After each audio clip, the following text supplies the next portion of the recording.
Bueno, en realidad el congelamiento sigue, porque el acuerdo del congelamiento tiene otros 3 componentes que no tiene la actualización impositiva. Pero él decía, una ley que se aprobó el año pasado, que entró en vigencia a partir del 1 de marzo, y nosotros aquí en la pantalla vamos a repasar qué dice el artículo 135 de la ley 27.430. Fíjese, el inciso D asegura el importe consignado en este inciso, el que está en la parte superior del artículo 135, dice, se actualizará por trimestre calendario sobre la base de las variaciones del IPC, de la inflación que da el INDEC, considerando las variaciones acumuladas de dicho índice desde el mes de enero del 2018 inclusive.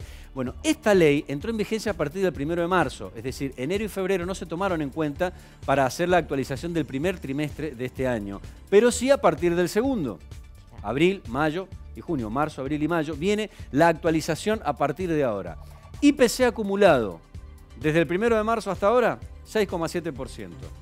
Esto va a incidir de manera directa en el precio de los combustibles. Y ahí está. Es decir, el aumento es del 1,3%, lo decía Marcos Peña. A ver, el impuesto no va de manera directa, por eso ese 6,7 no se aplica del modo completo. Por ejemplo, en las naftas, el impuesto a los combustibles tiene una incidencia de 6 pesos con 72 en el litro de nafta. Bien. Y la nafta tiene un 88% de nafta, un 12% de bioetanol, que el bioetanol está exento, así que hay que hacer un cálculo. De ahí que el aumento es del 1,3%. Un promedio más o menos de 40 centavos por litro es el aumento que se va a venir mañana, a partir de la hora cero. La AFIP ya le comunicó a las petroleras que se va a actualizar el impuesto y las petroleras obviamente se lo trasladan al consumidor de manera directa. Más allá del acuerdo, ¿usted cree que van a absorber? No, lo descongelaron. A ver, las petroleras tenían este temor y esta duda, porque no estaba en el acuerdo lo de la actualización impositiva. El acuerdo de congelamiento que rige hasta fines de junio tiene estas 3 patas, estos 3 componentes. El Brent, que es el precio del combustible en boca de pozo, la actualización de los valores del biodiesel y el tipo de cambio.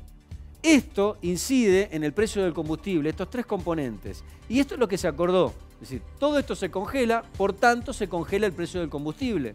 Pero decían los petroleros, por lo bajo, en los últimos tiempos, en los últimos días, y cuando se actualice la ley, cuando se actualice el ITC, que se denomina el impuesto a los combustibles, todos esperaban que no sucediera, que se frenara también esa actualización hasta tanto concluyera el congelamiento, pero no.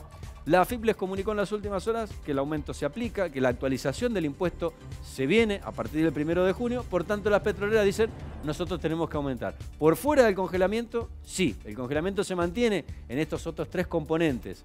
Ahora habrá que esperar si es 40 centavos o no. En teoría sí, 1,3%, 40 centavos en promedio para las naftas. Y esto, acordémonos, se va a actualizar cada 3 meses.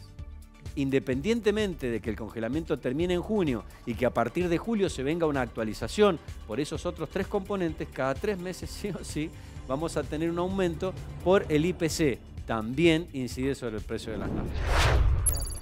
Gracias, Mario. Por nada, buenas tardes.